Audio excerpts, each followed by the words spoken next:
You are at war, whether you admit it or not. Every day you face battles for your time, your focus, and your future. Most people live as if peace is permanent, but life is a battlefield, and only the strategic survive. I am Sun Tzu. I do not glorify war, I reveal its nature.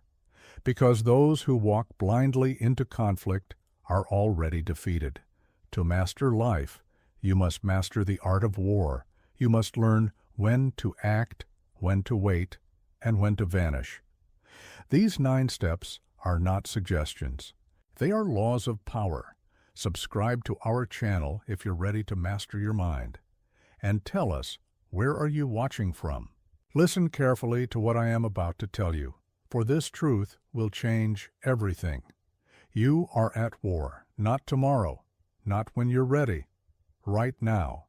Most live in denial of this fundamental truth. They wake each morning believing they walk in peace, blind to the battles that surround them. This ignorance is their first defeat. This blindness is their greatest vulnerability. You fight for your time against the endless distractions that seek to consume it. You battle for your focus against the chaos of a world designed to fragment your attention. You wage war for your future against the mediocrity that would have you settle for less than what you are capable of becoming. Look around you. Every meeting is a skirmish. Every decision is a tactical choice. Every relationship is an alliance or a potential threat. Every habit is either a weapon in your arsenal or a weakness in your defenses. The marketplace is your battlefield. Your mind is both your fortress and your most vulnerable territory. But here's what separates the warrior from the victim. The warrior sees these truths and embraces them. The victim denies them until it is too late. You may ask, why must I view life through such a militant lens? Why not choose peace? I tell you this, I do not teach war because I love conflict. I teach war because only those who understand its principles can truly secure peace. The ignorant are conquered without even knowing they were at war. The wise achieve victory before battle is even necessary. In your daily life, you face opponents more subtle than armies. Procrastination is your enemy. Doubt is your adversary. Complacency is your opponent. These foes do not announce themselves. With drums and banners, they infiltrate quietly, wearing the masks of comfort and convenience. Understanding that you are at war does not mean living in paranoia. It means living with purpose. It means recognizing that every moment is significant, every choice has consequences, and every day presents opportunities for victory or defeat. The first step in mastering the art of war is accepting this reality. You cannot win a war you don't know you're fighting. You cannot deploy strategy if you believe life is merely happening to you. You cannot achieve victory if you don't recognize what defeat looks like. From this moment forward, approach your life with the mindset of a strategist. See the battlefield hidden within the ordinary. Recognize the war behind the everyday. Your time is territory to be defended. Your energy is a resource to be protected. Your attention is a weapon to be wielded with precision. Those who master this understanding move differently through the world. They don't react. They anticipate. They don't hope. They plan. They don't wish. They prepare. They understand that peace is not the absence of conflict, but the presence of strategic dominance. Remember, the greatest battles are won in the mind before they are ever fought in reality. By accepting that you are at war, you have already taken the first step toward victory. You have lifted the veil of ignorance that blinds so many to the true nature of their daily struggles. Now, as you move forward, carry this awareness with you. Let it sharpen your focus. Let it strengthen your resolve. Let it guide your decisions. For in this war of life, there is no neutral ground. You are either advancing or retreating, growing or declining, winning or losing. The choice and the consequences are yours. There is a reason I place self-knowledge before all other principles of warfare. A general who does not know the true state of his own forces marches blindly toward defeat. And you who seek to master your life's battles, How can you hope to conquer if you live in illusion about your own nature? Most people lie to themselves daily. They overestimate their strengths. They minimize their weaknesses. They ignore their patterns. This self-deception is more dangerous than any external enemy. It is a poison that spreads silently, corrupting every strategy, undermining every plan. You must strip away these comfortable lies. Stand naked before the mirror of truth. What do you see? Not what you wish to see, not what others tell you they see. What is actually there? Begin with your strengths, but do not fall into the trap of ego. A strength overestimated becomes a vulnerability. A talent taken for granted becomes a blind spot. Yes, acknowledge your powers, but measure them precisely. A warrior who believes himself invincible soon lies bleeding on the battlefield. Now face your weaknesses. This requires even greater courage. Most flinch away from this task, preferring the comfort of ignorance. But your weaknesses do not disappear when you ignore them. They grow stronger in the shadows of denial. Bring them into the light. Name them. Study them. Understanding your vulnerabilities is the first step toward turning them into advantages. Consider your patterns. How do you react under pressure? When do you retreat? What triggers your anger? What situations repeatedly defeat you? These patterns are the fingerprints of your character, the predictable paths along which you move. If you can see them, you can change them. If you remain blind to them, they will control you forever. Examine your desires honestly. What truly drives you? Not what you tell others motivates you, not what you wish motivated you. What actually compels you to action? Your true desires are the fuel that powers your wars. Misunderstand them, and you will fight with confused purpose, wasting energy on battles that bring no real victory. Look at your fears without flinching. Fear is not your enemy. Ignorance of your fear is. Each fear is a message, a signal flare, illuminating something you value, something you might lose, something you need to protect or strengthen. Study your fears with the cool detachment of a strategist. They will show you where your defenses need reinforcement. Analyze your defeats without mercy. Every failure carries a lesson written in blood. Do not turn away from these bitter teachings. Do not blame others for your losses. Strip each defeat down to its bones. What really happened? Where did your strategy fail? What assumptions proved false? This autopsy of failure is the surgery that cuts away weakness. But self-knowledge is not a destination. It is a continuing campaign. You will never fully know yourself because you are always changing, always evolving. The warrior you are today is not the warrior you will be tomorrow. This is why self-examination must become a daily discipline, like sharpening your sword. This knowledge you gain, it is not for storage, but for use. Every insight into your nature is a tactical advantage, waiting to be deployed. Your documented patterns become the foundation of new strategies. Your understood weaknesses become opportunities for ambush. Your recognized strengths become weapons to be wielded with precision. Remember, in the war of life, you are both the general and the army, the strategist and the soldier, the victor and the battlefield. Know yourself completely, and no enemy can surprise you. Know yourself honestly, and no defeat can destroy you. Know yourself deeply, and every battle becomes an opportunity for transformation. The art of war begins with the art of self-knowledge. Master this, and you have already won half your battles. Now that you understand yourself, you must turn your gaze outward to your enemy. But before I teach you how to analyze your opponents, I must teach you something more crucial: how to clear your mind of the emotions that cloud your vision. Hatred of your enemy is a poison that kills your strategy before it begins. Fear of your enemy is a fog that obscures their true nature.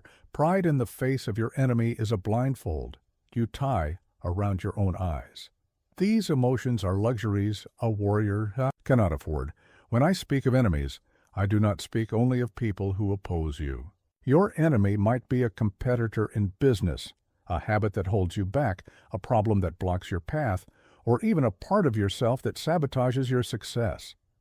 The principles of analysis remain the same. Study your enemy as a scientist studies a specimen with careful, methodical detachment. What are their patterns? What are their capabilities? What are their limitations? These are not questions of good or evil, like or dislike. They are questions of fact, of reality, of truth. Many warriors fail because they create imaginary enemies in their minds, either demons more terrifying than reality, or paper tigers less dangerous than truth. Both distortions lead to defeat. You must see your enemy exactly as they are, no more, no less. Begin with their strengths. What resources do they command? What advantages do they possess? What skills have they mastered? Do not minimize these strengths out of pride or exaggerate them out of fear. Measure them precisely, for these are the forces you must either avoid or overcome. Next, examine their weaknesses. Every enemy has them, but they are often subtle, hidden beneath the surface. Look for patterns of failure. Look for blind spots in their awareness. Look for gaps in their defenses. These are not flaws to mock, they are opportunities to exploit. Study their desires. What drives them? What do they value? What do they fear? To lose? Understanding what your enemy wants is more valuable than knowing what they have. Desire shapes strategy, motivates action, and, most importantly, reveals vulnerabilities. Analyze their history. How have they acted in the past? What strategies have they employed? What mistakes have they repeated? The past is not always a perfect predictor of the future, but it reveals tendencies, habits, and patterns that run deep. Pay special attention to how they have won their victories and suffered their defeats. Their victories show you what they believe works, and therefore, what they are likely to try again. Their defeats show you what has worked against them before, and might work again. But remember, your enemy is not static. They learn, they adapt. They evolve. The strategy that defeated them yesterday may fail tomorrow. This is why observation must be constant, analysis must be ongoing, and conclusions must always remain flexible. When studying multiple enemies, whether they are people, problems, or obstacles, look for connections between them. How do they interact? Do they strengthen or weaken each other? Can one be used against another? These relationships are often the key to victory. Here's a truth that most forget. Your enemy is not your enemy because of who they are. They are your enemy because their objectives conflict with yours. Understanding this removes emotion from the equation. It transforms combat from a personal vendetta into a strategic problem to be solved. Sometimes the most dangerous enemy is the one that doesn't know they are your enemy. The colleague competing for the same promotion, the market forces threatening your business, the cultural trends undermining your goals. These enemies act without malice, which makes them no less dangerous. Finally, know this. Sometimes the enemy you think you're fighting is not the real enemy at all. The competitor you focus on might be less dangerous than the disruptive technology you ignore. The person you blame might be less threatening than the system that created the conflict. This is why emotional detachment is crucial. It allows you to step back, to see the larger battlefield, to identify the real threats and opportunities that others miss in their haste to attack what is obvious. Remember, knowledge of the enemy is not about gathering information.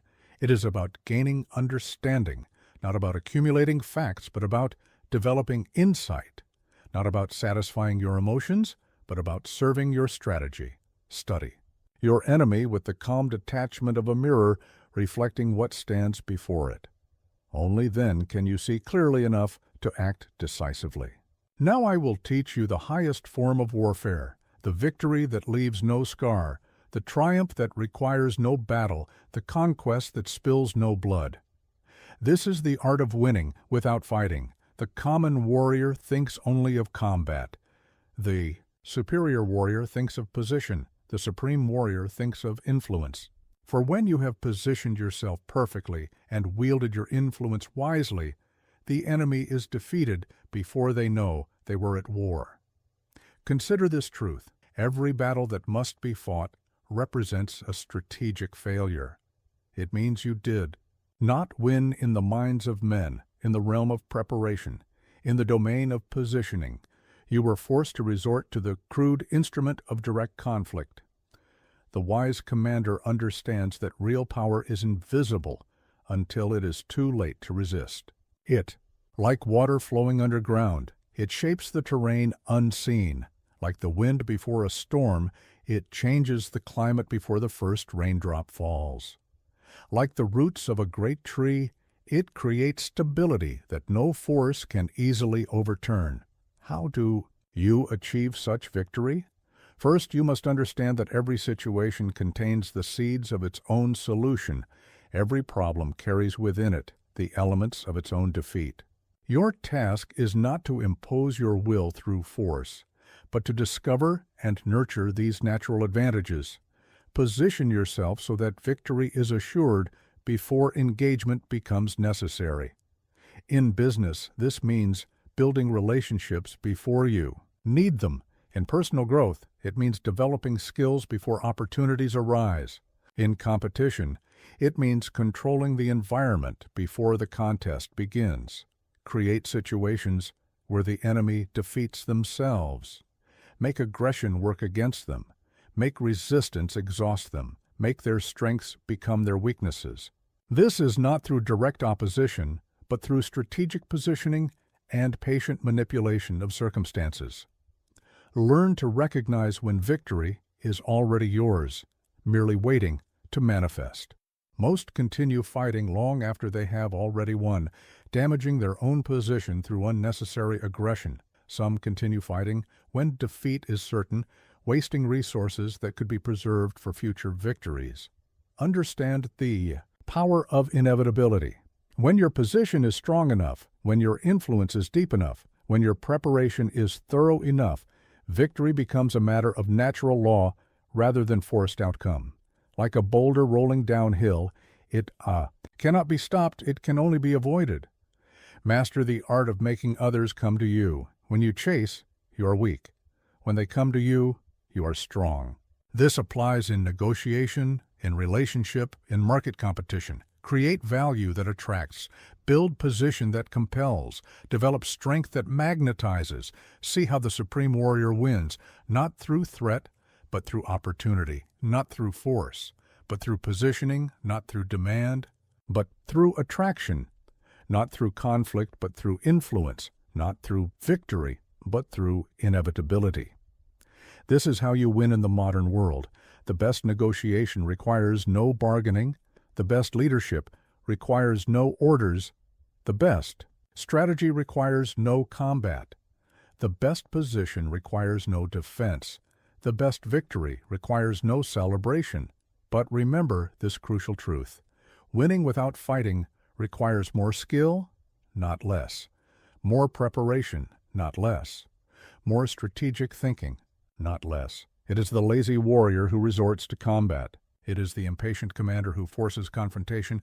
To win without fighting, you must see further than others see. Prepare more thoroughly than others prepare. Position more carefully than others.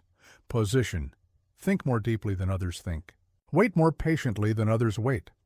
This is why few master this art. They lack the discipline to prepare so thoroughly. They lack the patience to position so carefully. They lack the wisdom to see so clearly. They rush to battle because they cannot sustain the tension of strategic development. You must learn to love the preparation more than the combat, to value the positioning more than the conquest, to understand that true victory is not in the final moment of triumph, but in the thousand subtle movements that made that triumph inevitable. Remember, the supreme art of war is to subdue the enemy without fighting, not because you fear combat, but because you understand that the highest victory is the one that never requires it. When you have truly mastered this principle, your enemies will be defeated before they realize they were your opponents, and your victories will seem so natural that none will realize they were victories at all. Now I will reveal a principle that separates the wise commander from the foolish one. Never attack strength directly. Always strike at weakness. This truth applies not just to warfare, but to every conflict, every challenge, every obstacle you face. The fool sees the enemy's strength and seeks to prove himself by attacking it. The wise warrior sees the enemy's strength and simply walks around it. Why exhaust yourself breaking down a wall when you can find the gap that already exists? Understand this: every strength contains the seed of a weakness. Every fortress has its secret entrance. Every impenetrable defense has its blind spot. Your task is not to overcome strength. It is to find where strength ends and weakness begins. Consider how water behaves. It does not try to pierce the rock. It flows around it. It finds the cracks, the crevices, the natural paths of least resistance. Yet given time, water can carve through mountains. This should be your model for overcoming obstacles. When facing any challenge, ask yourself, where is the point of least resistance? What is being overlooked? Where is the natural weakness? What is being overextended? Where is the blind spot? This principle applies everywhere. In business, don't attack established competitors where they are strongest. Find the needs they're neglecting, the customers they're ignoring, the innovations they're too rigid to embrace. In personal growth, don't waste energy fighting your strongest resistance. Start with the smaller habits, the easier changes, the natural inclinations you can build upon. In competition, don't challenge your opponent's greatest advantages. Force them to operate where they are uncomfortable, where their strengths become irrelevant. Remember, strength is often a trap, both for its possessor and for those who would challenge it. The strong grow dependent on their strength. They become blind to their vulnerabilities. They cannot imagine being defeated where they feel most powerful. This blindness is your opportunity. While they fortify their walls, you find the underground passage. While they guard their front gate, you scale the unprotected rear wall. While they polish their armor, you study their supply lines. Learn to recognize false strength, rigidity masquerading as stability, stubbornness pretending to be determination, aggression hiding fear, complexity disguising confusion, tradition concealing stagnation. These are not strengths to be feared. They are weaknesses waiting to be exploited. But beware, this principle works both ways. Your own strengths can become vulnerabilities if you rely on them too heavily. The more you depend on any single advantage, the more vulnerable you become to someone who simply refuses to fight you there. This is why the wise warrior develops multiple paths to victory. When one approach is blocked, another is always available. When one strength is neutralized, another can be deployed. This flexibility, this ability to adapt and strike where the enemy is weak, this is strength that cannot easily be countered. Study how strength becomes weakness, confidence becomes carelessness, expertise becomes inflexibility, size becomes immobility, tradition becomes blindness, success becomes complacency. These transformations happen slowly, invisibly, until suddenly what seemed impregnable becomes vulnerable. Your task is to see these changes before your opponent does, whether that opponent is a competitor, a challenge, or your own limitations. Learn to probe for weakness systematically. Test different approaches. Apply pressure at various points. Watch for reactions that reveal vulnerability. Notice what is heavily defended and thus what is not. Observe patterns that suggest blind spots, but remember, the goal is not to find weakness for its own sake. The goal is to achieve your objective with minimal expenditure of energy. Every time you attack strength directly, you waste resources that could be better applied elsewhere. This is as true in daily life as it is in warfare. Don't argue against someone's strongest beliefs. Find common ground elsewhere. Don't compete. Where the market is most saturated, find underserved niches. Don't fight habits. Head on. Create environments where new behaviors arise naturally. Don't attack problems at their most difficult point. Find where they're vulnerable to small changes. The supreme warrior understands that every strength has its price. Every advantage creates a disadvantage somewhere else. Every concentration of force creates a weakness at another point. Find these points, and victory requires no miracle, only the wisdom to strike where the battle is already won. Remember, the path to victory lies not in overwhelming strength, but in understanding weakness.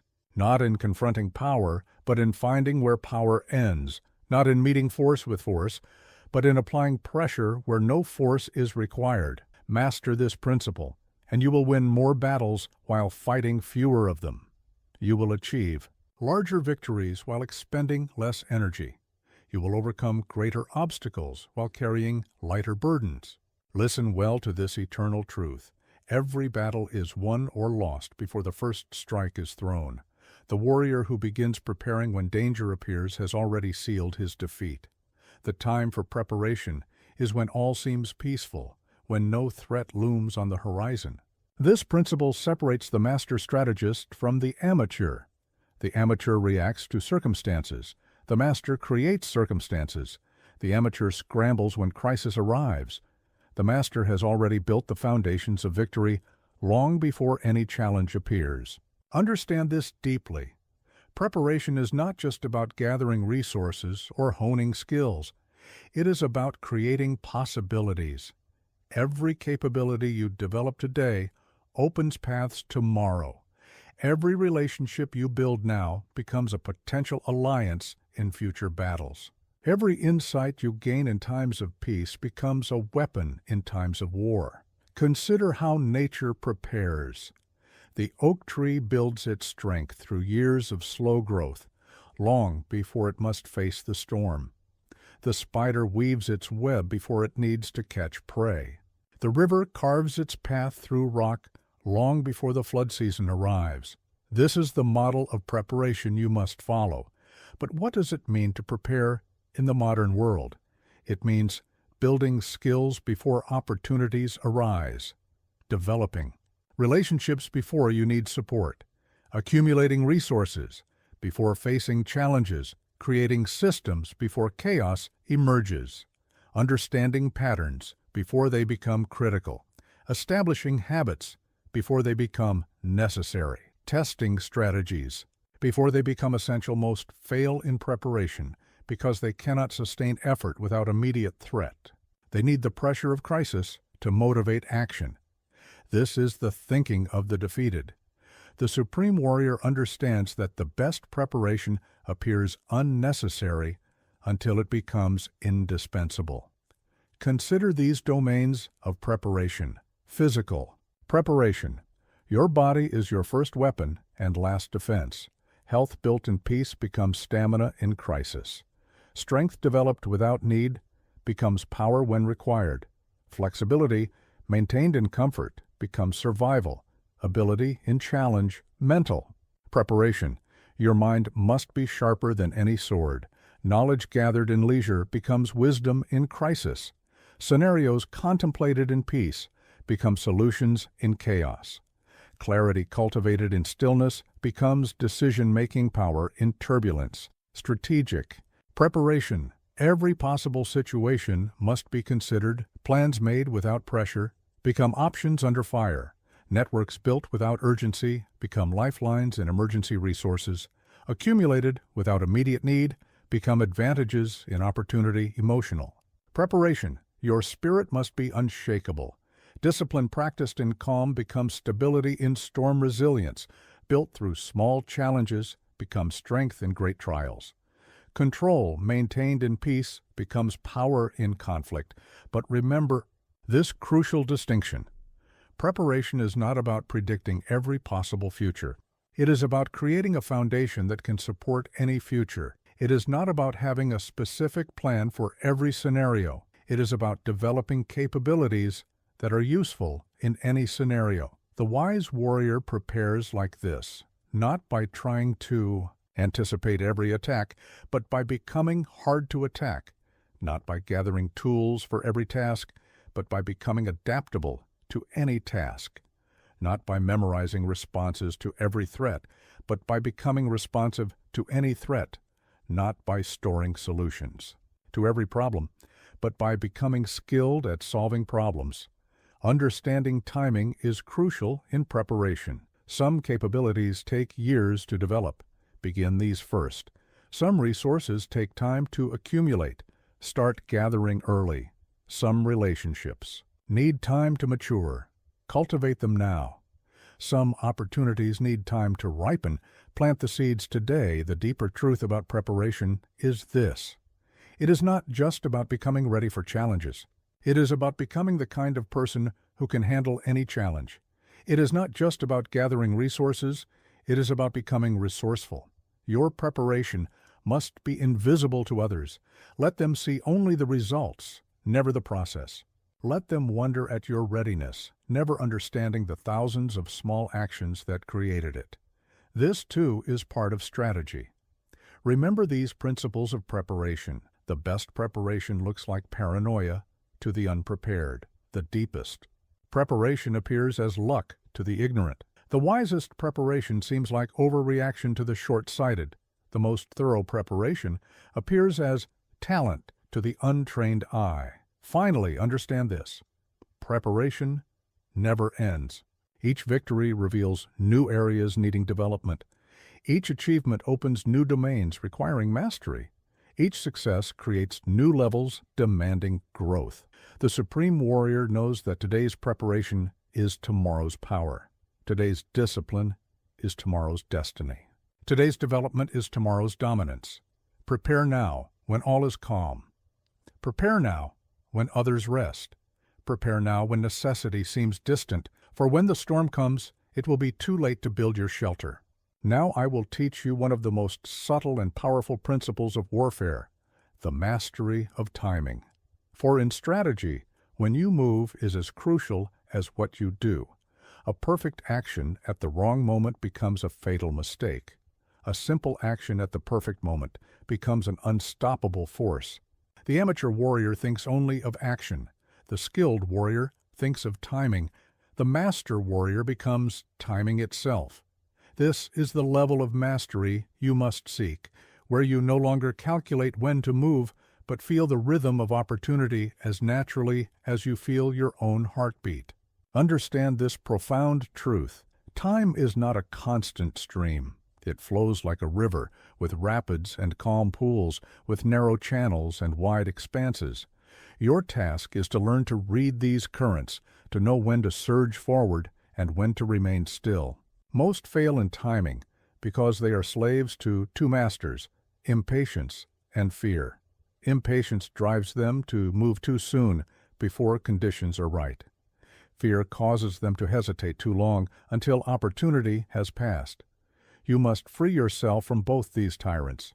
Learn to recognize the signals of timing, when resistance is weakest, when attention is divided, when resources are strained, when change is already in motion, when patterns are breaking down, when momentum can be seized, when confusion creates opportunity. But, equally important, learn to recognize when not to move.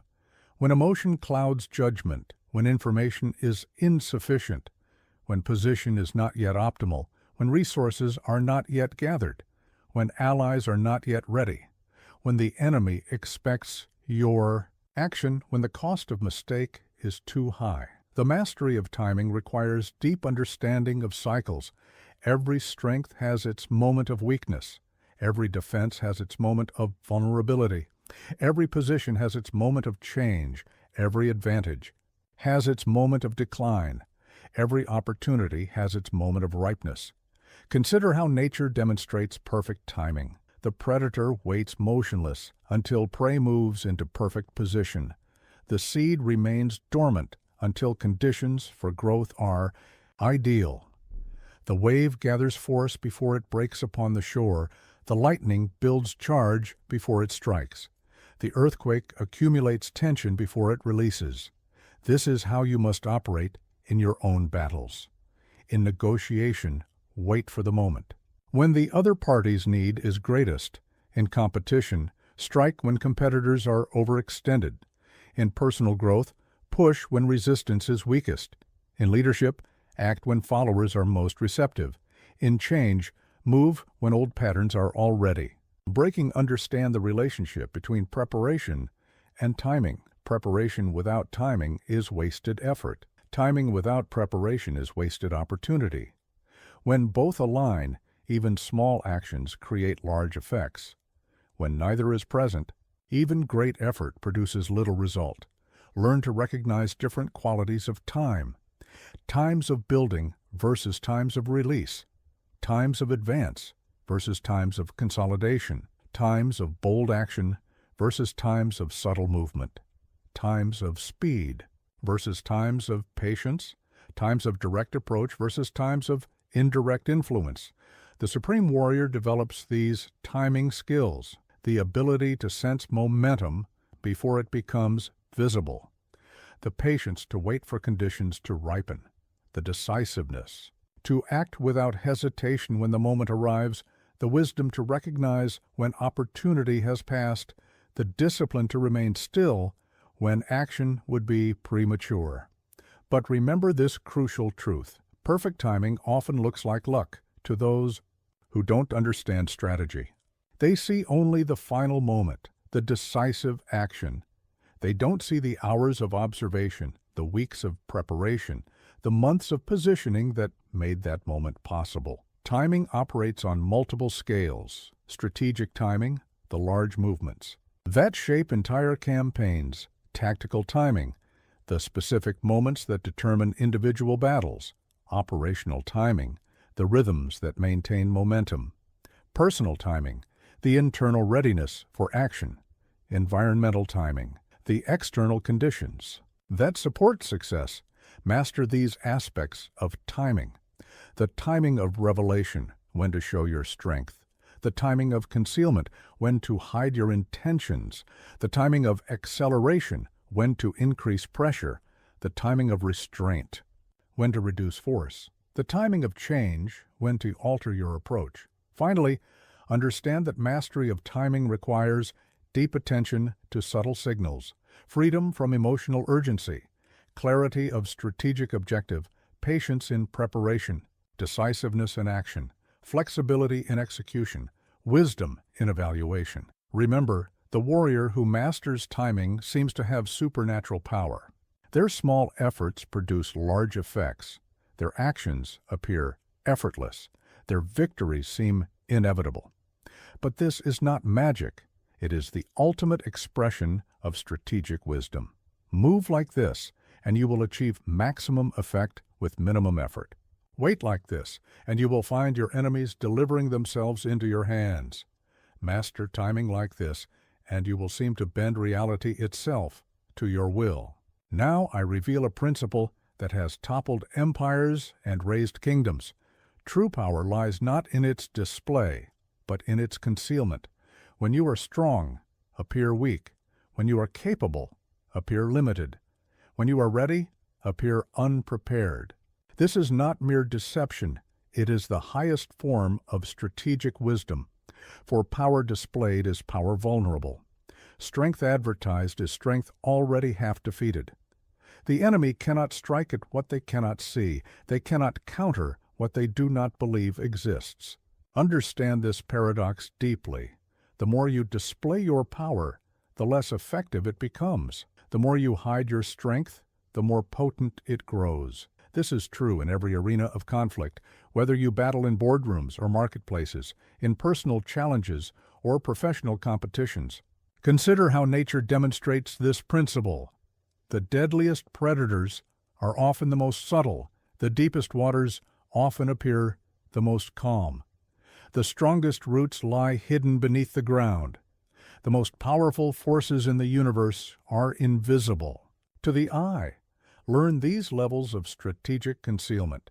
First level, hide your strengths entirely. Second level, display false weaknesses. Third level, turn real weaknesses into hidden strengths. Fourth level, make your very concealment invisible. Most fail in this art because pride compels them to display their power. Insecurity drives them to prove their worth. Impatience pushes them to show their hand. Fear causes them to reveal their preparations. Ego demands acknowledgement of their capability. But the Supreme Warrior understands. True power needs no advertisement. Real strength seeks no validation. Deep capability requires no proof. Ultimate mastery courts no recognition. Complete preparation welcomes underestimation. This principle applies in many domains.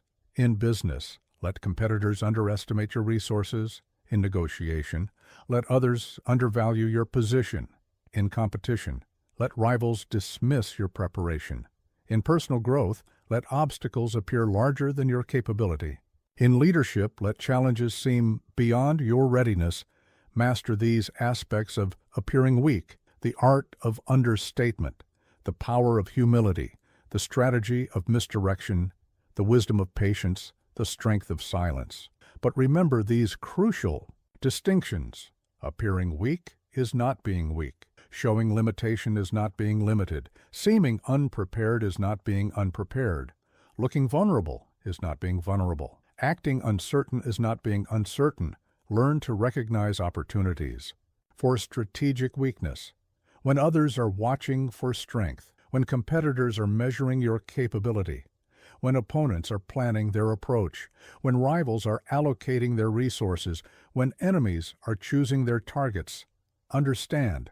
These levels of mastery, the beginner hides everything. The intermediate hides specific strengths. The advanced reveals calculated weaknesses. The master makes hiding itself invisible. Consider these methods of concealment.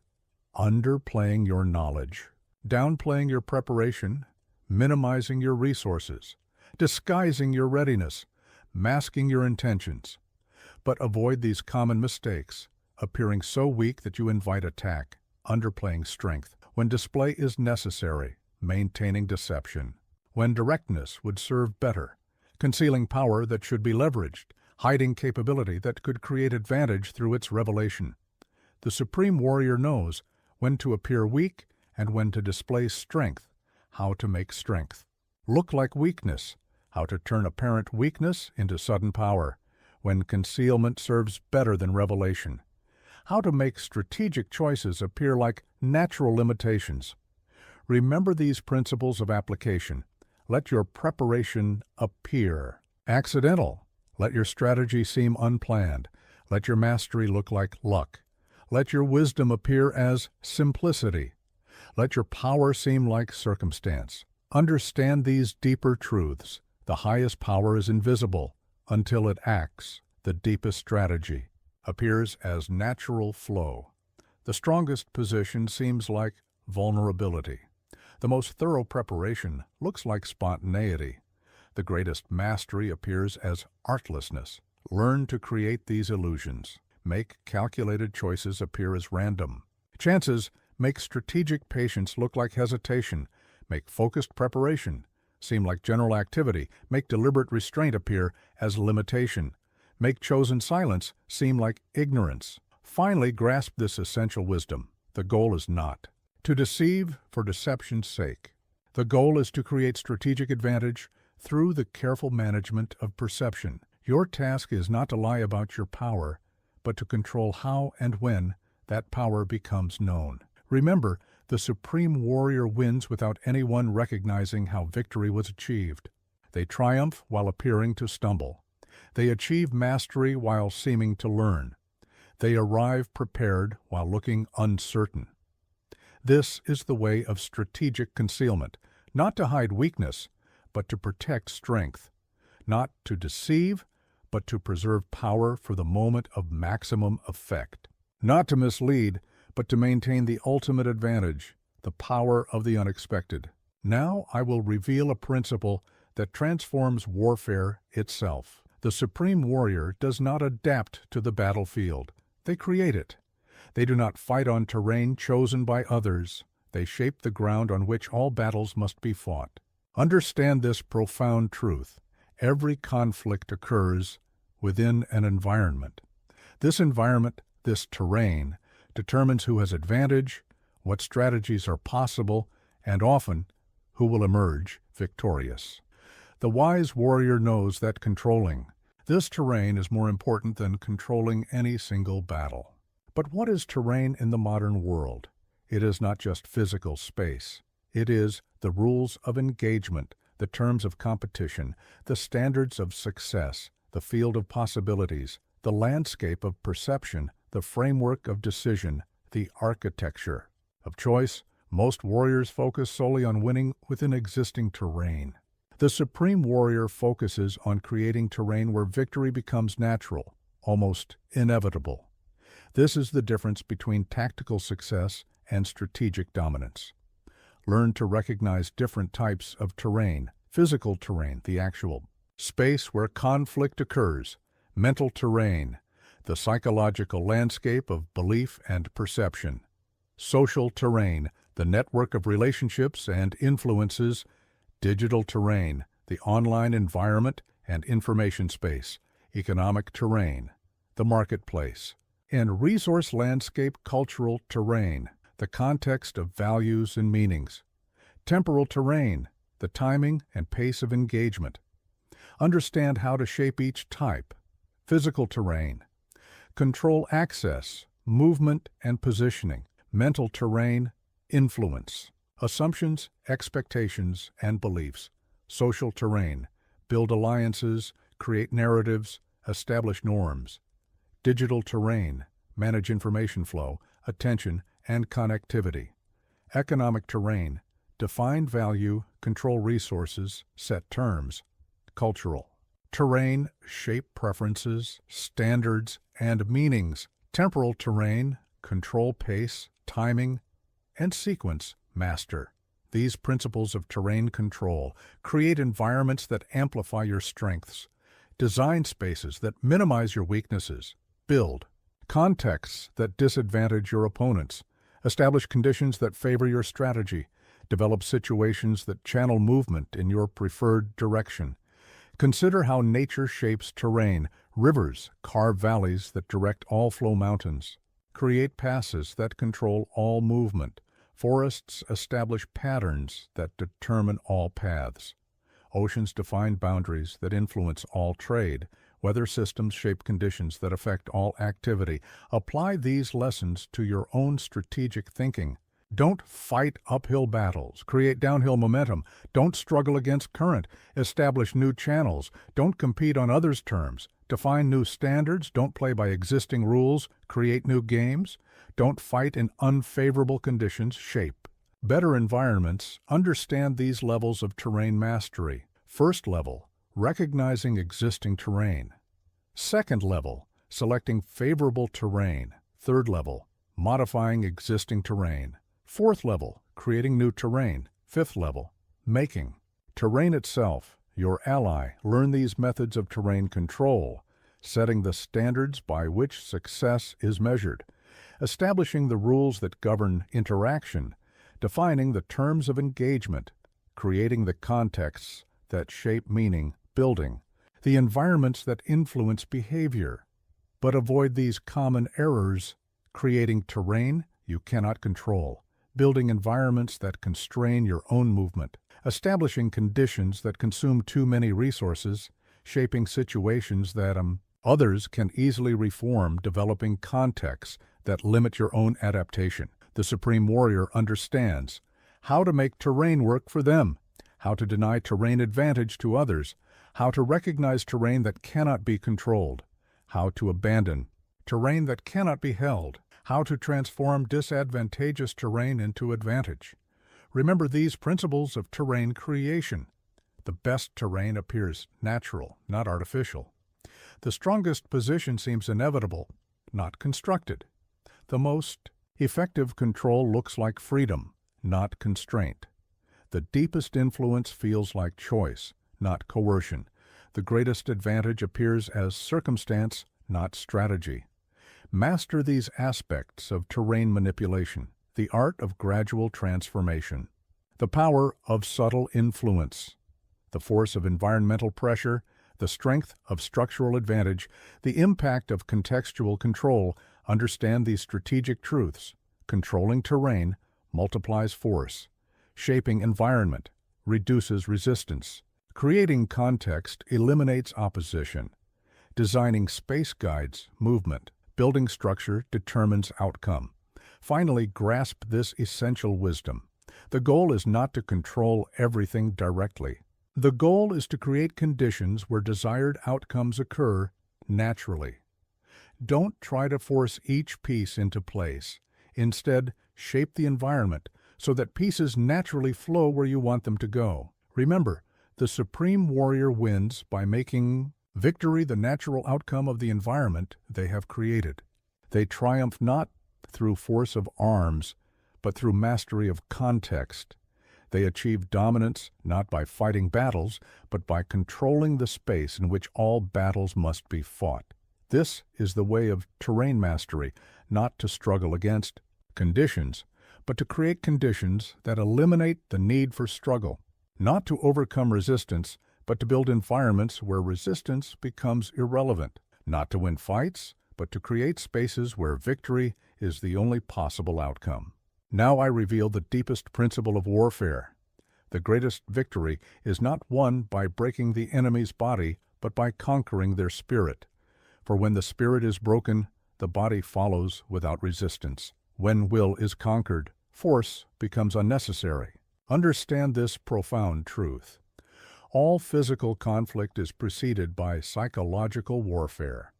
All external battles are first won or lost in the mind. The supreme warrior knows that the most powerful weapon is not the sword that cuts the flesh, but the strategy that breaks the will to resist. This principle operates in every domain of conflict. In competition, break their confidence before their strategy.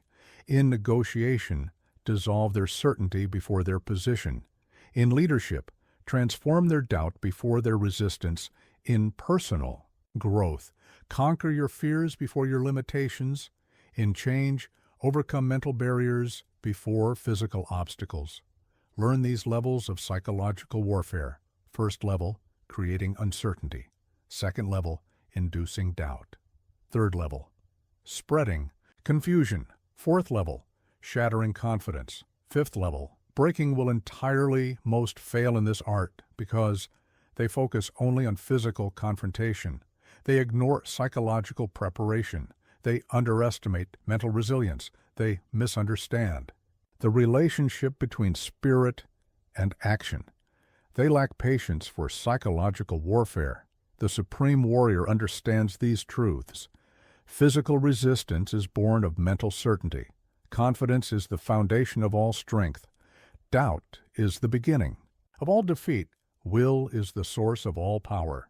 Spirit is the core of all resistance. Master these methods of psychological dominance, the power of inevitable consequences, the force of mounting pressure, the weight of accumulating doubt, the strain of sustained uncertainty, the burden of emotional exhaustion. But remember these crucial distinctions. Breaking spirit is not about cruelty. Psychological warfare is not about torture. Mental dominance is not about abuse. Will breaking is not about destruction. Spirit conquering is not about harm. Consider how nature breaks spirit. Water erodes the hardest rock through persistent pressure. Wind shapes mountains through constant force. Time defeats all resistance through patient progression. Gravity conquers all structure through inevitable pull distance, defeats all connection through gradual separation. Learn these principles of psychological warfare. Create doubt about capability, induce uncertainty about position, generate confusion about situation, establish questions about purpose. Plant seeds of defeat and victory. Understand these levels of will breaking. Breaking confidence in strategy. Breaking trust in capability. Breaking belief in possibility. Breaking hope in outcome. Breaking will to continue. Master these aspects of mental dominance. The art of creating uncertainty. The science of inducing doubt. The strategy of spreading confusion. The tactics of shattering confidence. The power of breaking resolve. But avoid these critical errors. Breaking spirit when alliance would serve better. Destroying will when transformation is possible. Crushing resolve when redirection would suffice. Shattering confidence when adjustment would work. Creating enemies when you could create converts. The supreme warrior knows when to break spirit and when to build it, how to destroy resistance without destroying potential, when to shatter will and when to reshape it, how to conquer opposition without creating enemies, when to defeat and when to convert. Remember these principles of application. Let doubt appear from within. Let uncertainty seem self-generated.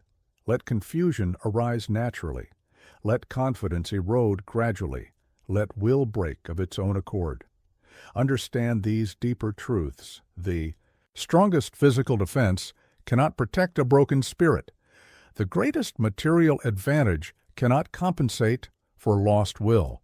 The most powerful position cannot overcome defeated resolve. The finest strategy cannot succeed with shattered confidence. The best preparation cannot overcome psychological collapse. Learn to recognize signs of breaking spirit, hesitation in decision, uncertainty in action, confusion in strategy, doubt in capability, loss of resolve. Master these psychological weapons. The power of inevitable defeat, the weight of mounting pressure, the force of sustained doubt, the burden of constant uncertainty, the strain of eroding confidence. Finally, grasp this essential wisdom. The goal is not to destroy, but to transform, not to crush spirit permanently, but to break resistance to change, not to create enemies, but to convert opposition into alliance, not to defeat utterly, but to reshape completely. Remember, the supreme warrior achieves victory before physical conflict becomes necessary. They triumph through psychological dominance that makes resistance unthinkable. They win by making defeat seem inevitable long before the final battle begins. This is the way of psychological warfare, not to harm but to transform, not to destroy but to convert, not to break permanently but to reshape fundamentally, not to create destruction but to catalyze change, not to end resistance but to make it unnecessary. Now I will teach you a principle that many misunderstand but all must master. Deception is not mere trickery. It is the highest form of strategic discipline. The amateur deceives to hide weakness. The master deceives to create advantage. The supreme warrior makes deception itself invisible. Understand this profound truth. All warfare is based on deception. But deception is not about lying. It is about controlling what others believe is true. It is not about creating falsehoods. It is about managing reality itself. The supreme warrior knows that perception shapes action, and action determines outcome. Most fail in the art of deception because they think of it as mere dishonesty. They apply it without systematic purpose. They use it reactively rather than strategically. They deploy it crudely rather than subtly. They reveal their deception through poor discipline. Learn these levels of strategic deception. First level, simple concealment. Second level, active misdirection. Third level, truth used to deceive. Fourth level, reality itself as deception. Fifth level, making deception invisible. Consider how nature practices deception. The chameleon changes color not to lie but to survive. The still pond hides its depth not to deceive but to protect. The flower attracts the bee not through falsehood but through design. The vine mimics its host, not through dishonesty but through adaptation. The butterfly's wings display false eyes, not to trick but to prevail. Master these methods of strategic deception. Show strength through apparent weakness. Display weakness through controlled strength. Create confusion through perfect clarity. Generate certainty through calculated doubt. Build trust through strategic transparency. Understand these principles of deceptive discipline. Every truth can become a deception. Every fact can serve strategic purpose. Every reality can be shaped to advantage. Every disclosure can create misdirection. Every transparency can generate confusion. Learn these applications of strategic deception. In competition, let them see what leads to their defeat. In negotiation, let them believe what serves your purpose. In leadership, let them understand what drives their growth and development. Let yourself perceive what enables your progress. In strategy, let reality itself become your deception, but remember these crucial distinctions. Deception is not about evil. It is about effectiveness. Misdirection is not about harm. It is about advantage. Concealment is not about fear. It is about control. Strategic truth is not about honesty. It is about outcome managed. Reality is not about lies. It is about results.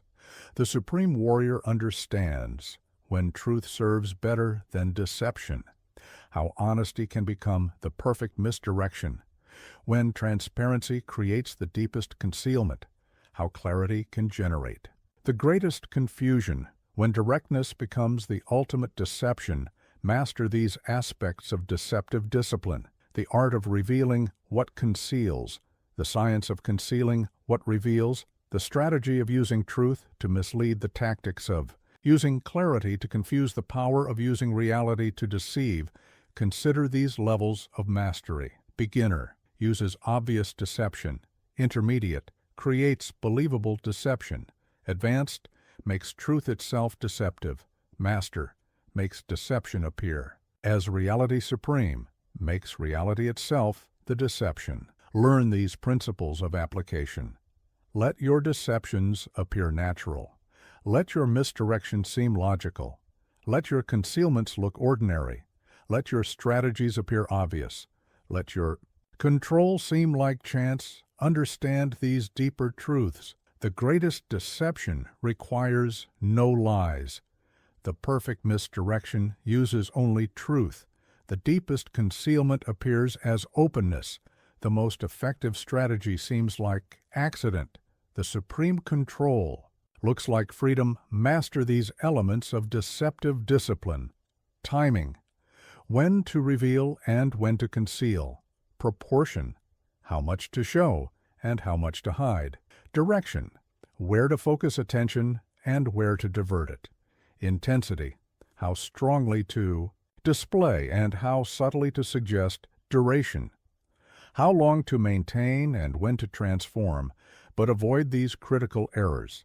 Deception that reveals itself, misdirection that draws attention, concealment that creates suspicion, strategy that exposes intention, control that generates resistance. The supreme warrior knows how to make purpose look like accident, how to make strategy appear as chance, how to make control seem like freedom, how to make discipline look like nature, how to make mastery appear as simplicity. Remember these principles of strategic deception. Let your plans appear planless. Let your order seem chaotic. Let your skill look like luck. Let your knowledge appear as ignorance.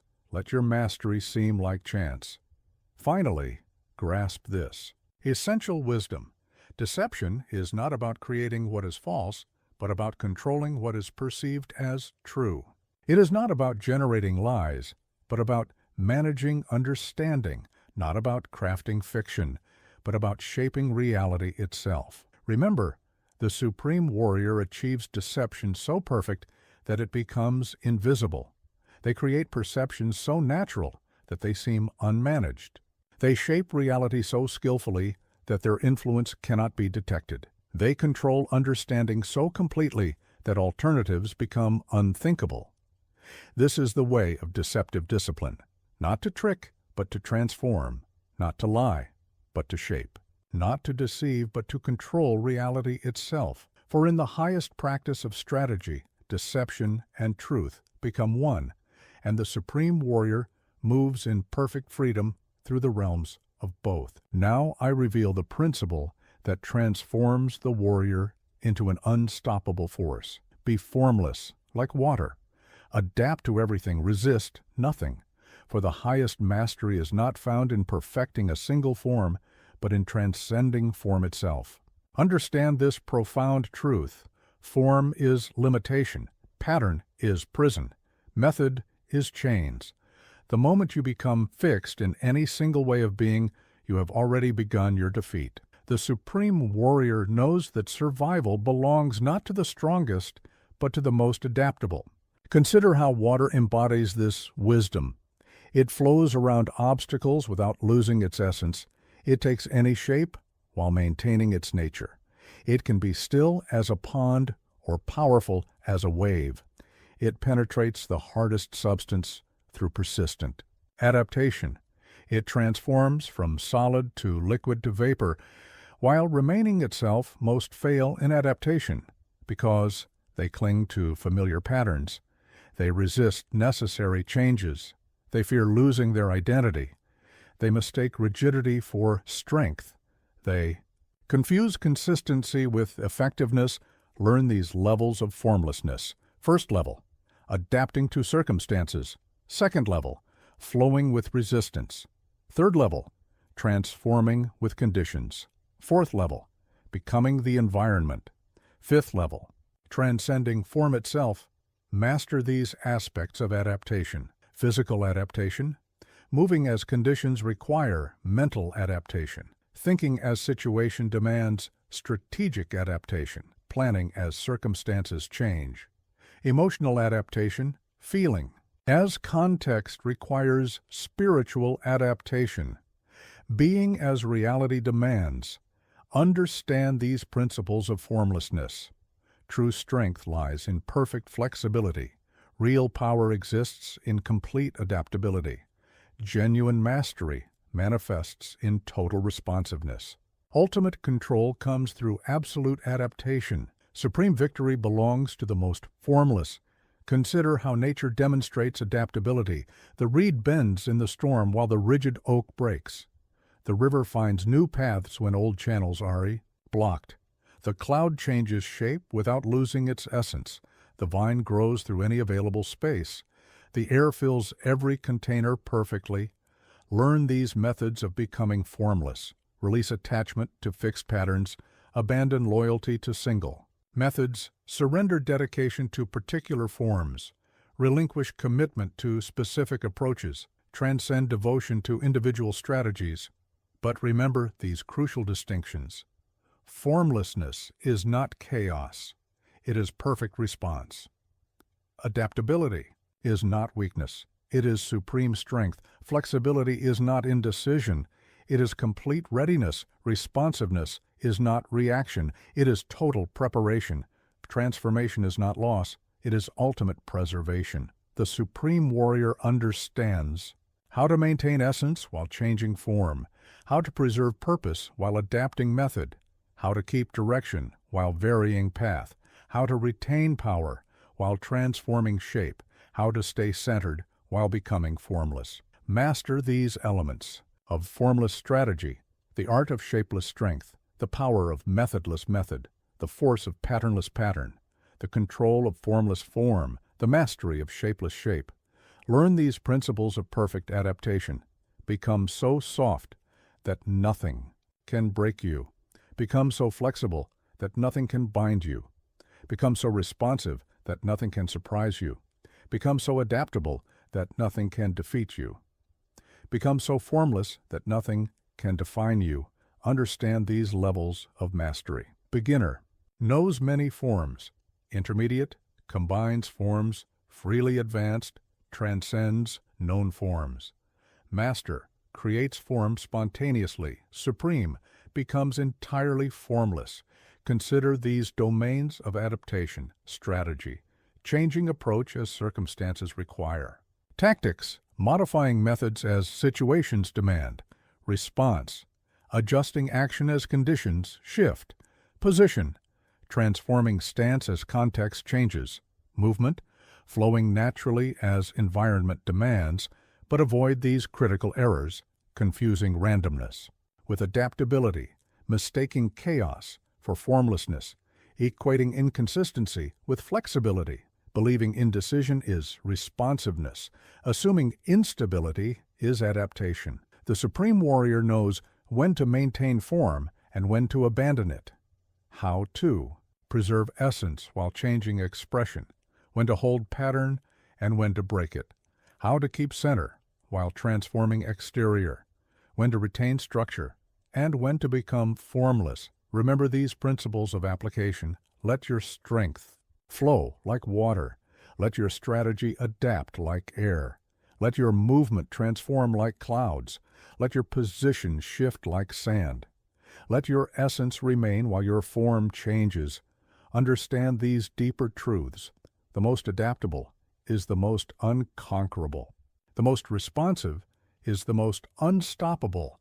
The most flexible is the most unbreakable. The most transformative is the most enduring. The most formless is the most powerful. Finally, grasp this essential wisdom. True formlessness is not the absence of form, but the mastery of all forms. Not the lack of pattern, but the ability to embody any pattern.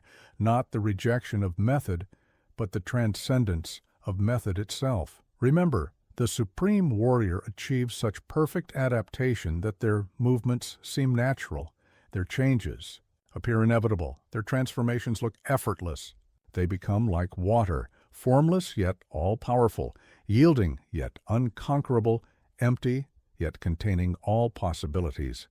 This is the way of formless mastery, not to reject structure, but to transcend it, not to avoid pattern, but to move freely through all patterns, not to fear change, but to become change itself. For in the highest practice of warfare, the warrior and the way become one, and victory flows as naturally as water finding its level.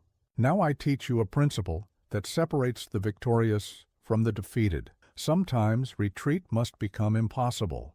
Sometimes you must burn the bridges behind you. For when there is no way back, the only path is forward, and in this commitment lies unstoppable power. Understand this profound truth. The possibility of retreat weakens resolve. The option of escape divides focus. The availability of alternatives dissolves commitment. The supreme warrior knows that ultimate victory often requires eliminating the very possibility of surrender.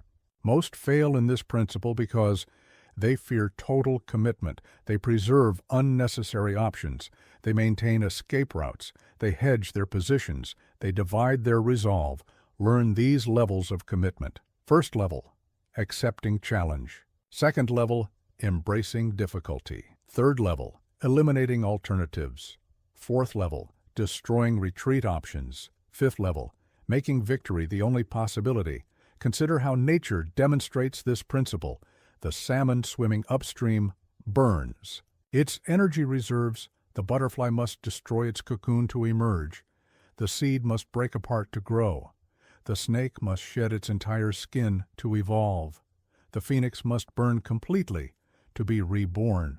Master these methods of bridge burning, making public declarations that cannot be withdrawn, creating situations that demand completion, establishing conditions that require victory, developing momentum that cannot be reversed, building positions that must be defended. Understand these aspects of total commitment. Physical commitment, placing yourself in positions requiring success. Mental commitment, eliminating thoughts of retreat. Strategic commitment, creating situations that demand completion. Emotional commitment, investing yourself completely. Resource commitment, allocating assets that cannot be recovered. But remember these crucial distinctions. Bridge burning is not recklessness, it is strategic necessity. Eliminating retreat is not foolishness, it is tactical wisdom. Total commitment is not blindness, it is perfect clarity. Destroying alternatives is not limitation, it is focus. Making victory necessary is not desperation, it is power. The supreme warrior understands when to preserve options and when to destroy them, how to create situations that demand success, when to make retreat impossible, how to transform pressure into power, when to make victory the only acceptable outcome. Master these elements of strategic commitment, the art of eliminating alternatives, the power of focused necessity, the force of undivided resolve, the strength of total dedication, the impact of complete investment. Learn these principles of bridge burning. Make your declaration public and irrevocable. Create accountability that cannot be avoided. Establish stakes that demand victory. build momentum that cannot be stopped, generate pressure that produces power. Understand these levels of necessity, circumstantial necessity, created by external conditions, strategic necessity, generated by position choice, personal necessity, born of internal commitment, social necessity, formed by public declaration, resource necessity, established by irreversible investment. Consider these domains of commitment. Professional, making career choices that demand success. Personal, creating life changes that require completion. Financial, making investments that must be defended. Relational, building connections that must be maintained. Developmental, establishing growth that must continue. But avoid these critical errors. Burning bridges before proper preparation, creating necessity without adequate resources, establishing pressure without sufficient capability, generating commitment without strategic advantage, eliminating options without clear purpose. The supreme warrior knows how to make necessity serve strategy, when to create situations of no return, how to transform pressure into advantage, when to eliminate alternatives for power, how to use commitment as a weapon. Remember these principles of application. Let your commitments be strategic.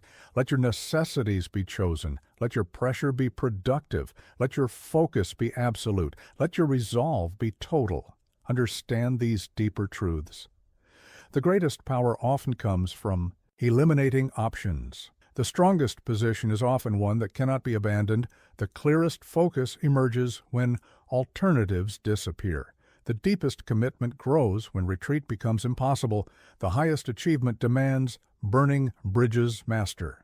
These aspects of strategic necessity: timing, when to create situations of no return; scale, how much to commit and risk; method, how to eliminate alternatives effectively; purpose, why certain bridges must be burned; consequence, what necessities will be created. Finally, grasp this essential wisdom.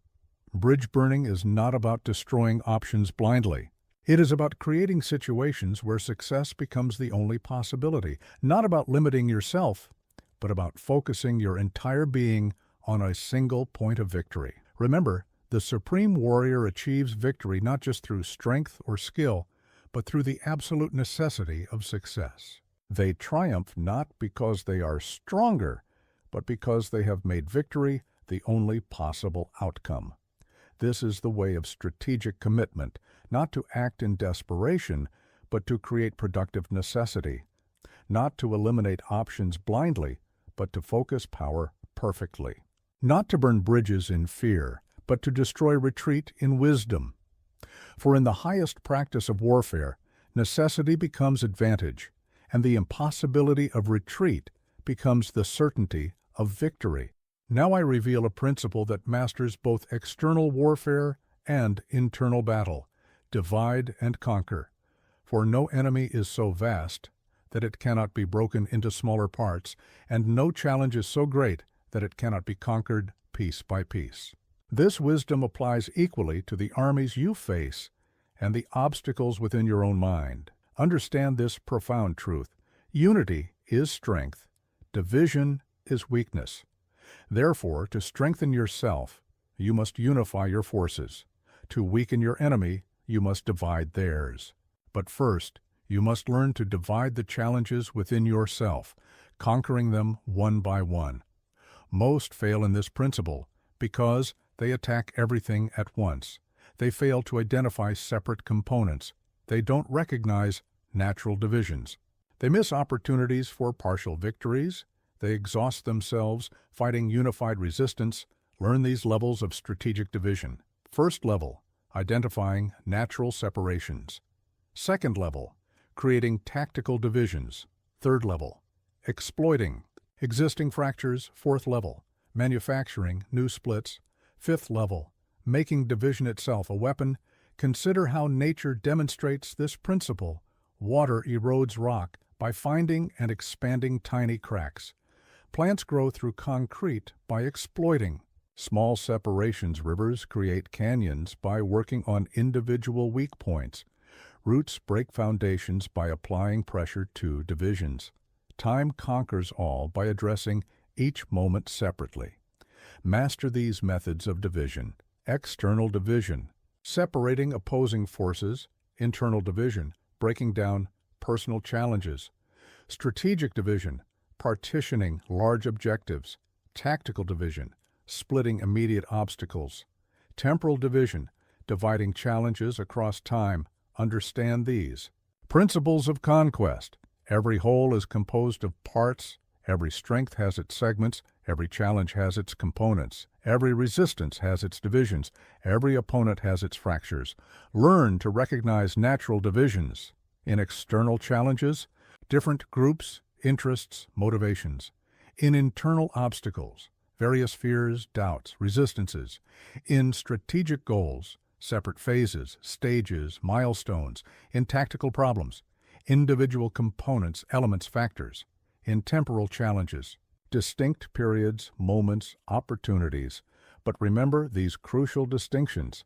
Division is not destruction. It is strategic separation. Conquest is not annihilation.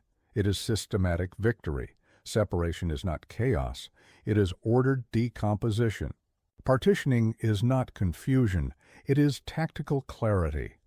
Breaking down is not weakening. It is strategic strengthening. The supreme warrior understands when to divide and when to unify, how to separate without destroying, when to break down and when to build up, how to conquer without crushing, when to partition and when to integrate. Master these elements of strategic division. The art of identifying natural breaks, the science of creating useful separations, the strategy of exploiting existing divisions, the tactics of manufacturing new partitions, the power of systematic conquest.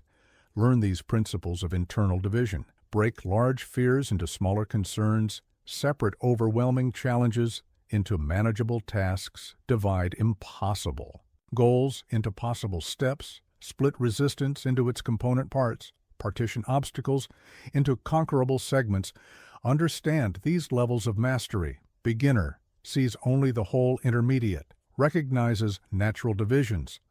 Advanced creates strategic separations. Master exploits divisions. Systematically supreme makes division itself a strength. Consider these domains of application: personal development, breaking habits into components; professional growth, dividing goals into stages; relationship building, addressing issues separately; problem solving, partitioning challenges into elements; strategic planning, separating objectives into phases.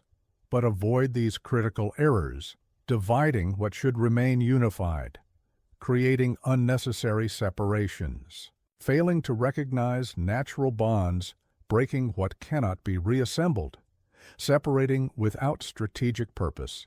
The supreme warrior knows how to divide without destroying, when to separate and when to combine, how to conquer without crushing, when to break down and when to build up, how to use division as strength. Remember these principles of application. Let your divisions be purposeful. Let your separations be strategic. Let your conquests be systematic. Let your partitioning be precise. Let your breaks be beneficial. Understand these deeper truths. The greatest victories often come from smallest divisions. The strongest conquest begins with careful separation. The wisest strategy recognizes natural breaks. The most effective tactics exploit existing fractures. The highest mastery makes division serve unity. Finally, grasp this essential wisdom. Division is not about destruction, but about making the unconquerable conquerable. Not about weakening, but about creating manageable victories. Not about breaking apart, but about achieving success piece by piece. Remember, the supreme warrior conquers not through overwhelming force, but through intelligent division. They triumph, not by attacking everything at once, but by winning systematic victories over separated parts. They achieve mastery not through brute strength, but through strategic separation and tactical conquest. This is the way of strategic division, not to destroy, but to make victory possible. not to weaken, but to create achievable successes, not to break apart randomly, but to separate strategically.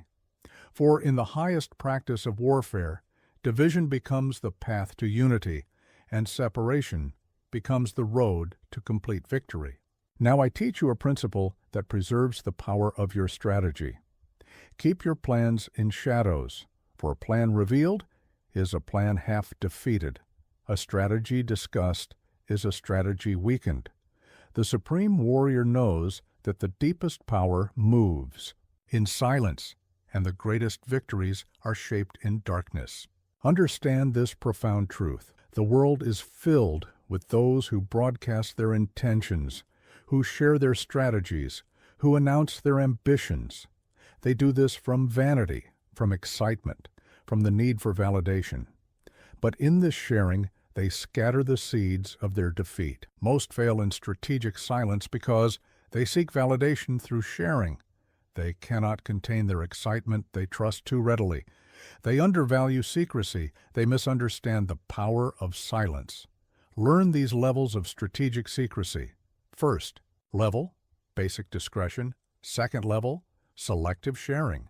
Third level, strategic silence. Fourth level, active misdirection. Fifth level, complete invisibility. Consider how nature demonstrates this principle. The predator stalks in silence. The seed grows in darkness. The earthquake builds force underground. The storm gathers strength unseen. The river cuts deepest in hidden places. Master these methods of keeping plans hidden. External secrecy, controlling information flow, internal discipline, managing your own impulses. Strategic silence, knowing when not to speak, tactical opacity, revealing only what serves operational darkness, working beyond observation. Understand these principles of shadow warfare. Every revelation is a potential vulnerability. Every disclosure is a possible weakness. Every announcement is a strategic risk. Every sharing is a tactical exposure. Every discussion is a chance for defeat. Learn to recognize what must remain hidden, true capabilities and limitations, actual timeline and progression, real objectives and purposes, genuine methods and approaches, core strategies and tactics. But remember these crucial distinctions. Secrecy is not paranoia. It is strategic wisdom. Silence is not fear. It is tactical strength. Hiding is not cowardice. It is operational necessity. Darkness is not weakness. It is protective power. Shadows are not shame. They are strategic advantage. The supreme warrior understands when to reveal and when to conceal, how to share. Without exposing when to speak and when to remain silent, how to move without being noticed, when to act and when to wait unseen. Master these elements of strategic concealment, the art of selective revelation, the science of controlled sharing, the strategy of measured disclosure, the tactics of planned opacity, the power of strategic darkness. Learn these principles of shadow strategy. Share success only after it is complete. Reveal plans only when they cannot be stopped. Discuss strategy only. With trusted allies, expose capability only when it serves purpose. Demonstrate power only when necessary. Understand these levels of mastery. Beginner hides everything. Intermediate conceals strategically. Advanced reveals selectively. Master uses both light and shadow. Supreme makes secrecy itself invisible. Consider these domains of application. Personal goals keep private until achieved professional plans. Share only what serves strategic initiatives. Reveal only when necessary. Tactical operations move in darkness. Competitive advantages preserve in silence, but avoid these critical errors. Concealing what should be shown, hiding what needs to be shared, keeping secret what requires disclosure, being opaque when transparency serves, maintaining silence when speech is needed. The supreme warrior knows how to use silence as strategy, when to employ darkness as advantage, how to make secrecy serve purpose, when to use shadows as weapons, how to turn concealment into power. Remember these principles of application. Let your silence be purposeful. Let your secrets be strategic. Let your shadows be useful. Let your darkness be productive. Let your concealment be powerful. Understand these deeper truths. The greatest power often moves unseen. The strongest strategy often remains unspoken.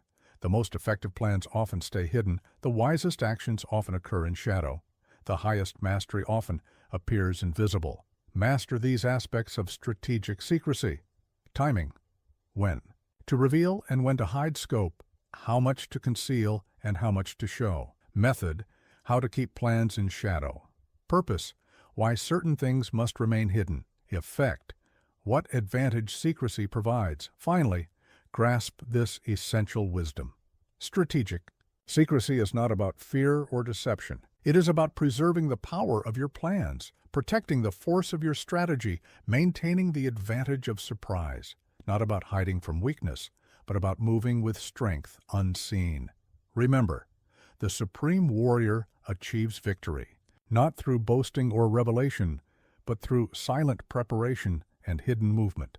They triumph not because their plans are known, but because they remain in shadow until the moment of unstoppable execution.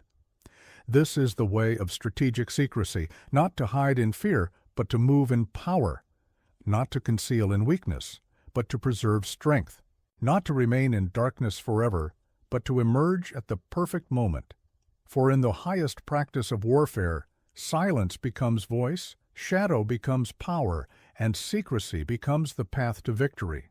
Now I reveal a principle that separates decisive victory from mere success. When the moment comes to strike, strike with absolute finality. For half measures invite counterattack, incomplete actions spawn resistance, and partial victories contain the seeds of future defeat.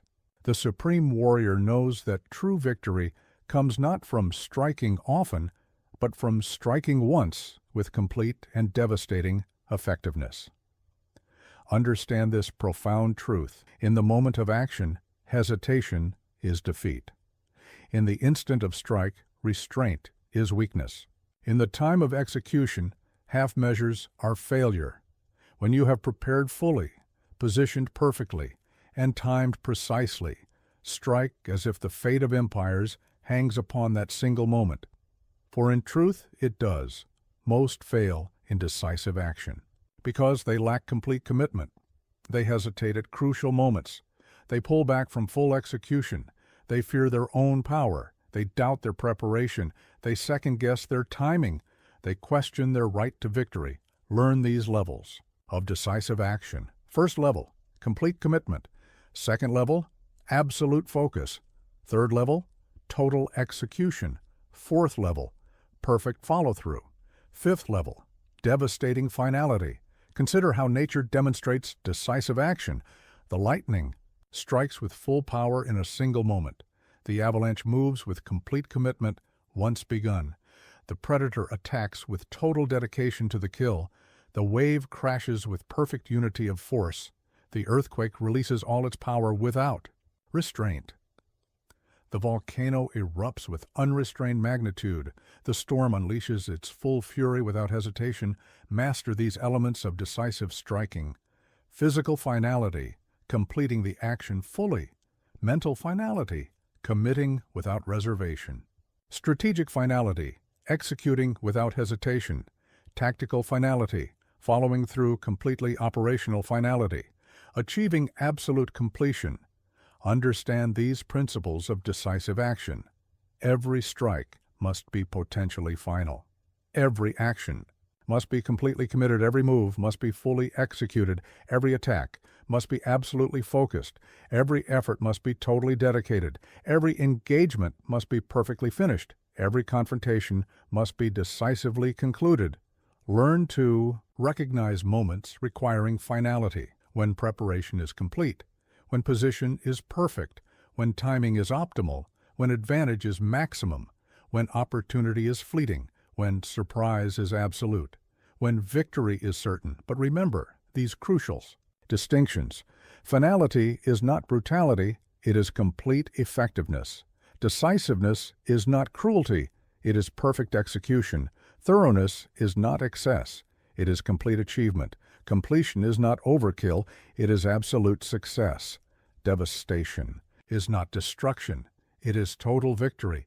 The supreme warrior understands when to strike with full force, how to execute without reservation, when to commit completely, how to follow through perfectly, when to achieve absolute victory, how to ensure decisive results, when to establish final dominance, master these aspects of decisive striking.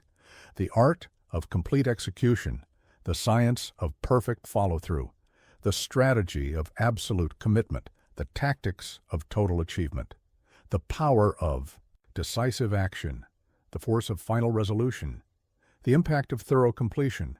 Learn these principles of striking with finality.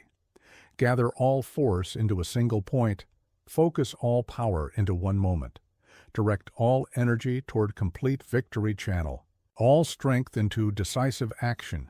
Concentrate all resources on final success. Unite all elements for perfect execution. Combine all factors for absolute achievement. Understand these levels of mastery. Beginner strikes with partial commitment. Intermediate executes with growing decisiveness. Advanced acts with increasing finality. Master strikes with complete effectiveness. Supreme achieves absolute victory in a single move. Consider these domains of application. In combat, strike to end the fight.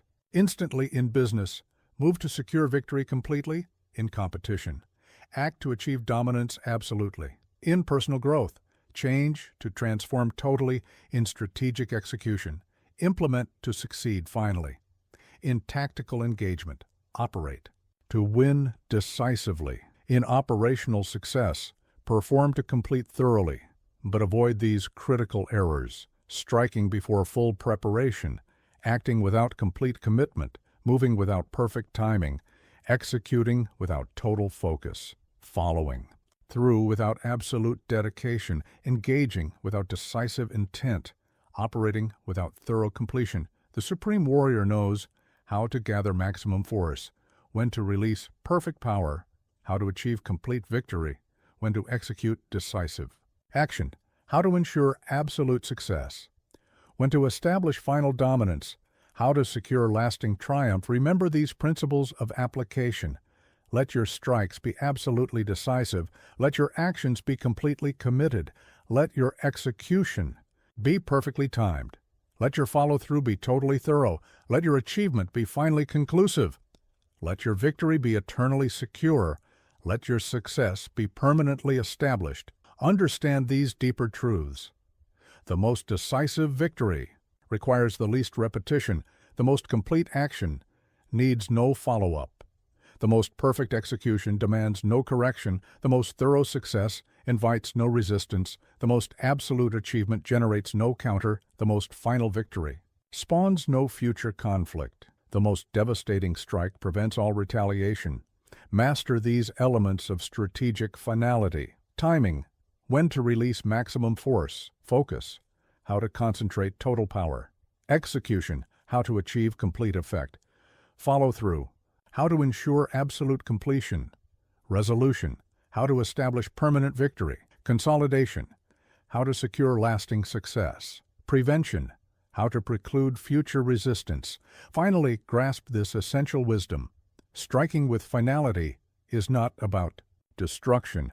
It is about achieving such complete victory that resistance becomes impossible, counterattack becomes unthinkable, and future conflict becomes unnecessary. It is about executing so perfectly that a single action achieves permanent resolution. Remember, the supreme warrior triumphs not through multiple strikes, but through one perfect action. They achieve victory not through repeated efforts, but through single, decisive execution. They establish dominance not through continuous struggle, but through complete and final resolution. This is the way of decisive action, not to harm unnecessarily, but to succeed absolutely. Not to destroy needlessly, but to achieve completely.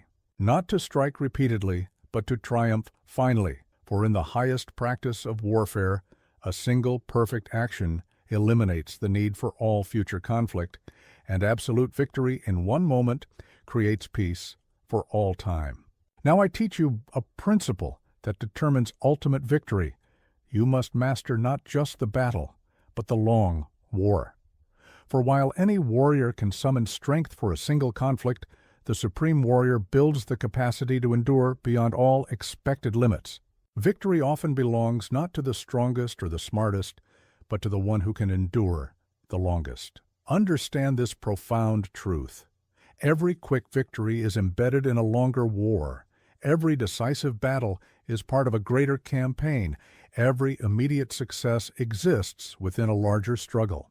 The supreme warrior knows that true mastery lies not in winning single conflicts, but in prevailing through extended campaigns. Most fail in the long war because they exhaust themselves in early battles. They celebrate victory too soon. They lack strategic patience. They cannot sustain effort. They mismanage resources. They ignore cumulative fatigue. They underestimate campaign length. They fail to build sustainable systems. They neglect long-term preparation. They sacrifice future advantage. For present gain, learn these levels of strategic endurance. First level, physical stamina. Second level, mental resilience. Third level, emotional durability. Fourth level, strategic sustainability. Fifth level, spiritual persistence. Sixth level, systemic endurance. Seventh level, cultural permanence. Consider how nature demonstrates endurance. The mountain endures through millennia. The river persists through all obstacles. The tree survives through countless seasons. The ocean continues through every storm. The planet sustains through cosmic time. The universe expands through eternal space. The life force persists through all challenges. Master these elements of lasting power. Physical endurance, sustaining bodily strength. Mental endurance, maintaining cognitive clarity. Emotional endurance, preserving psychological balance. Strategic endurance, continuing effective action. Spiritual endurance, sustaining core purpose. Systemic endurance, maintaining operational capacity. Cultural endurance, preserving organizational vitality. Understand these principles of the long war. Every victory must be sustainable. Every advantage must be maintainable. Every position must be defensible. Every gain must be preservable. Every success must be repeatable. Every system must be renewable. Every strategy must be sustainable. Learn to recognize the requirements of endurance. Resource management for extended campaigns. Energy conservation for sustained effort, momentum. Maintenance for continued progress. Position sustainability for lasting advantage, system resilience for ongoing operation, cultural strength for persistent unity, strategic flexibility for extended adaptation. But remember these crucial distinctions. Endurance is not mere survival, it is sustained effectiveness. Persistence is not stubborn continuation, it is strategic sustainment. Resilience is not blind resistance, it is adaptive continuation. Sustainability is not static maintenance. It is dynamic preservation. Longevity is not simple duration. It is continued victory. The supreme warrior understands how to conserve strength while maintaining pressure, when to advance and when to consolidate, how to sustain momentum while preserving resources, when to escalate and when to stabilize, how to maintain position while building capacity, when to push forward and when to reinforce, how to achieve victory while ensuring sustainability. Master these aspects of strategic endurance, the art of sustainable warfare, the science of resource preservation, the strategy of maintained advantage, the tactics of continued effectiveness, the power of persistent action, the force of sustained momentum, the impact of strategic patience. Learn these principles of the long campaign. Build systems that sustain themselves, create advantages that compound over time, establish positions that strengthen with duration, develop strategies that improve through implementation, Design tactics that become more effective with use. Foster cultures that grow stronger through challenge. Construct methods that gain power through persistence. Understand these levels of mastery. Beginner survives immediate challenges. Intermediate maintains extended effort. Advanced sustains strategic. Advantage master creates self-reinforcing systems. Supreme builds eternal dominance. Consider these domains of application. In warfare, sustaining strategic advantage. In business, maintaining market position. In competition, preserving competitive edge. In personal growth, continuing development. In leadership, sustaining organizational strength. In innovation, maintaining creative momentum. In culture, preserving core values, but avoid these critical errors, exhausting resources for temporary gain, sacrificing sustainability for immediate advantage, compromising systems for short-term victory, damaging foundations for current success, weakening culture for momentary triumph, destroying relationships for tactical wins, undermining stability for temporary progress. The supreme warrior knows how to build enduring advantage, when to invest in sustainable systems, how to create lasting dominance, when to establish permanent position, how to ensure continued victory, when to secure eternal success, how to achieve immortal triumph. Remember these principles of application. Let your victories be sustainable. Let your advantages be maintainable. Let your positions be defensible. Let your gains be preservable. Let your success be repeatable. Let your systems be renewable. Let your strategies be eternal. Understand these deeper truths. The greatest victory is the one that sustains itself. The strongest position is the one that reinforces itself. The best system is the one that maintains itself. The finest strategy is the one that perpetuates itself. The highest achievement is the one that ensures its own continuation. Finally, grasp this essential wisdom. The long war is not about outlasting opponents through mere survival. It is about building systems, positions, and advantages that become stronger over time. It is about creating victories that sustain and reinforce themselves, about achieving success that generates its own continuation. Remember, the supreme warrior triumphs not just through immediate victory, but through eternal dominance. They succeed not just in current battles, but in endless campaigns. They achieve mastery not just for the moment, but for all time. This is the way of strategic endurance, not to merely survive, but to thrive through duration, not to simply continue, but to strengthen through persistence, not to just endure, but to grow more powerful through time itself. For in the highest practice of warfare, every moment of continuation becomes a moment of increasing strength, and the longest campaign becomes the path to eternal victory. Now I reveal the final and most crucial principle of warfare. The greatest battle you will ever fight is not against any external enemy, it is against yourself. For no opponent is as dangerous as your own doubt, no adversary as powerful as your own fear, no resistance as strong as your own limitation. The supreme warrior knows that mastering the war within is the ultimate key to victory in all other conflicts. Understand this profound truth. Every external battle is first won or lost in the internal realm. Every victory or defeat in the world begins as a victory or defeat in your own mind. Every triumph or failure in any arena is first shaped by your internal mastery or submission. The war within is the mother of all wars. Most fail in this ultimate battle because they focus only on external enemies. They ignore internal resistance. They deny personal limitations. They avoid self-confrontation. They fear their own darkness. They reject inner conflict. They misunderstand self-mastery.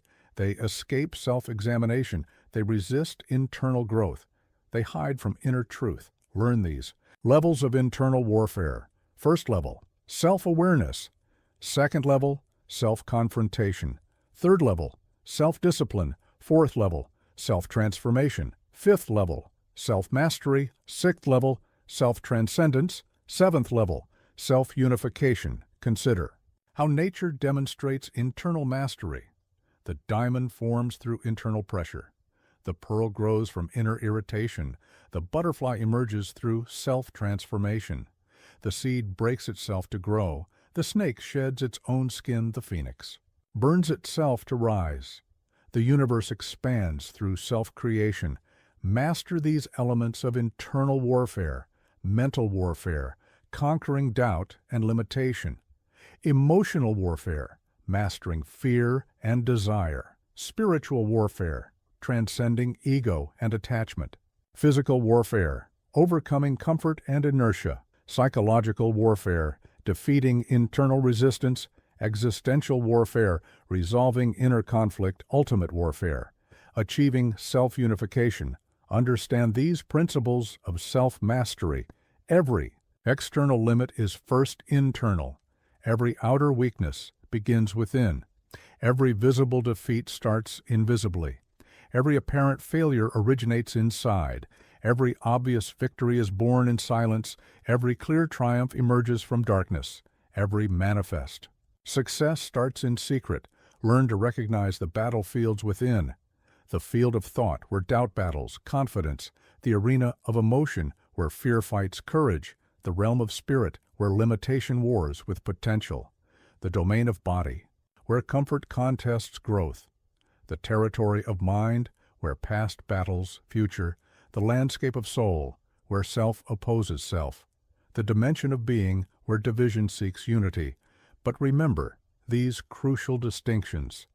Self-mastery is not self-destruction. Internal warfare is not self-hatred. Self-conquest is not self-denial. Inner battle is not self-punishment. Self-transformation is not self-rejection. Personal victory is not self-annihilation. Self-transcendence is not self-escape. The supreme warrior understands how to fight the enemy within, when to advance against internal resistance, how to negotiate with inner opposition, when to strike at personal limitation, how to triumph over self-defeat, when to transform internal weakness, how to transcend self-imposed boundaries. Master these aspects of internal warfare: the art of self-knowledge, the science of self-transformation, the strategy of self-development, the tactics of self-improvement, the power of self-mastery, the force of self-transcendence. The impact of self-unification. Learn these principles of internal combat. Know yourself completely. Face yourself courageously. Challenge yourself continuously. Transform yourself fundamentally. Master yourself thoroughly. Transcend yourself ultimately. Unify yourself perfectly. Understand these levels of self-conquest. Beginner battles obvious weaknesses. Intermediate confronts hidden limitations. Advanced transforms core patterns. Master transcends personal boundaries. Supreme achieves internal unity. Consider these domains of inner warfare. Intellectual, mastering mental limitations. Emotional, conquering psychological barriers. Physical, overcoming bodily restrictions. Spiritual, transcending existential constraints. Personal, transforming character limitations. Professional, surpassing performance boundaries. Ultimate, achieving complete self-mastery. But avoid these critical errors: fighting yourself instead of mastering yourself, destroying weakness instead of transforming it, rejecting limitation instead of transcending it, punishing failure instead of learning from it, hating imperfection instead of growing through it, escaping challenge instead of embracing it, avoiding conflict instead of resolving it. The supreme warrior knows how to turn inner conflict into strength, when to transform resistance into power, how to convert limitation into capability, when to change weakness into advantage, how to make division serve unity, when to use opposition for growth, how to achieve victory through integration. Remember these principles of application. Let your battles serve your growth.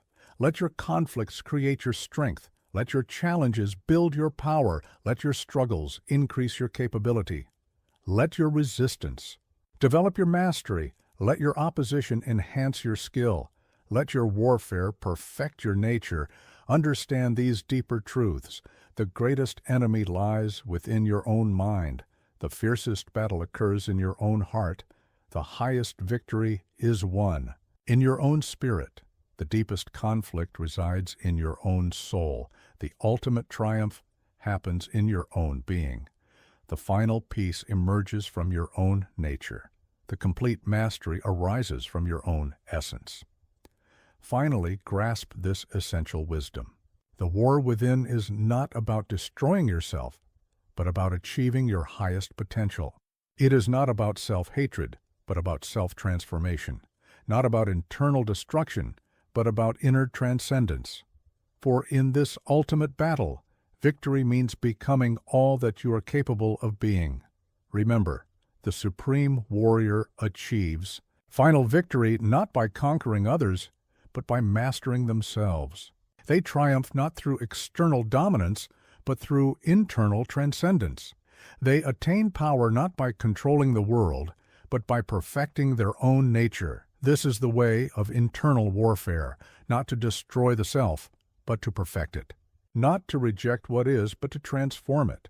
Not to fight against nature, but to fulfill it completely. For in the highest practice of warfare, the battle within becomes the path to ultimate peace, and self-mastery becomes the door to universal victory.